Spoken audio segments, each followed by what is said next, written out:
You said it, girl.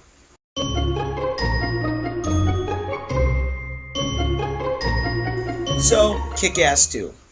Well, Kick-Ass 2 starts about a few years after the very popular first film, which came out in 2010, directed by Matthew Vaughn. And is Kick-Ass 2 Kick-Ass?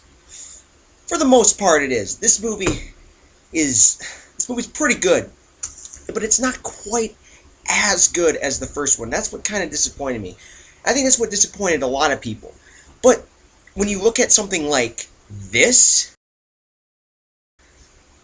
and see those type of scores on Rotten Tomatoes and Metacritic, it just baffles your mind. This movie does not deserve that type of hate. No, no, no, no, no, no. I will agree, however, that this movie does deserve to be rated lower than the first film, but not necessarily that much lower. Because Kick-Ass 2 is not a bad film. It may have more flaws than the first one, but it's not. No, it's nowhere near as bad as some of these critics are saying. Some of them are giving it 1 out of 4 stars. Heck, some are giving it 2 out of 10. It doesn't deserve that type of hate. So, what is Kick-Ass 2 about? Well, like I said, Kick-Ass 2 takes place about, I want to say 2 to 3 years after the first Kick-Ass. That sounds reasonable. And Hit Girl is in high school now. And she's trying to adapt to, the high school, living, and she doesn't really like that. She'd rather just be Hit Girl.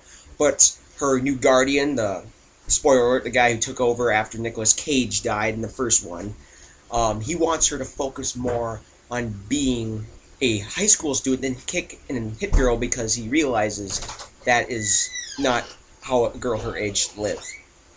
She has a story arc, and it pretty much takes up the most of the movie. So it's kind of funny how a movie called Kick-Ass 2 is mainly about Hit Girl. I didn't like that. I think I realized why it's like that. And it's because that in the first film, Hit Girl was so popular, and it was just such a huge thing in the first one that so many people liked that they felt that they needed to make that the bigger thing in the second one. I didn't like that. I think Kick-Ass is a very interesting character. Yeah, he's not as badass or has all the sweet moves that Hit Girl has, but he still is pretty cool. And I think if they focused a little bit more on him, that would have made it very well. That would have made it just as interesting. Kick-Ass does have his own story arc in this one. It's not as big as it should be, according to Hit Girl. So Hit Girls is probably the front and center of this movie, and Kick-Ass is kind of pushed to the side. But that's one of the flaws I have with the movie. Another one is that the middle feels like it dragged on just a little bit too long. And with the first one, it was nice, even pacing throughout, and it had nice, great comedic timing, and it had a good blend of violence and stylish, direction. This one has the stylish direction and violence, but it's darker. In a way, I would say that it's kind of like Hangover 2. Not to that quality. This movie is much better than Hangover 2. But I'll say that Hangover 2 was much darker because they felt like if they make the jokes darker and made the movie more brutal, people would like it more. I think that's what they wanted to do with Kick-Ass 2. They wanted to make it a little bit more dark and more brutal, and but it didn't really work. And that's one of the flaws too, is that it tries to be something it's not. But all flaws aside, this movie is still very entertaining. The main bad guy, played by none other than McLovin from Superbad, it calls himself the Motherfucker. He wants revenge on Kick-Ass because Kick-Ass killed his father in the first film. Spoiler alert for people who have not seen the first Kick-Ass. And he gets together this whole army of these super villains, and he starts just terrorizing the streets of New York, killing costume heroes, and he wants to it's his number one goal to kill Kick-Ass. And he does do a very good job. He's probably the best part of this movie, next to Hit Girl. And he does have a story arc too, but Kick-Ass is pushed to the side, and like I said, Hit Girl's kind of in the front and center. But when he's on screen, it's funny. He does steal a lot of the scenes that he's in, and it's entertaining to watch. I would say that the first quarter of this movie is okay. The middle kind of drags on a little bit. They could have cut off a lot of it. Not a lot. I would say probably 10 minutes and it would have been better. But the last 30 minutes of this movie, holy shit.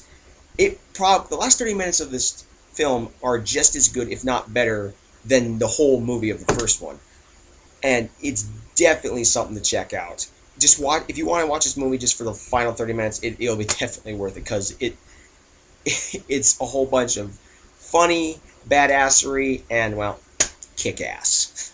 I'm gonna give it a B plus and 88%. It is a little bit disappointing, maybe because I went in expecting the quality of Kick Ass, and if you by watching this movie you are gonna be able to tell that it does feel different than the first film because it's different. It's directed by a different person, not Matthew Vaughn this time.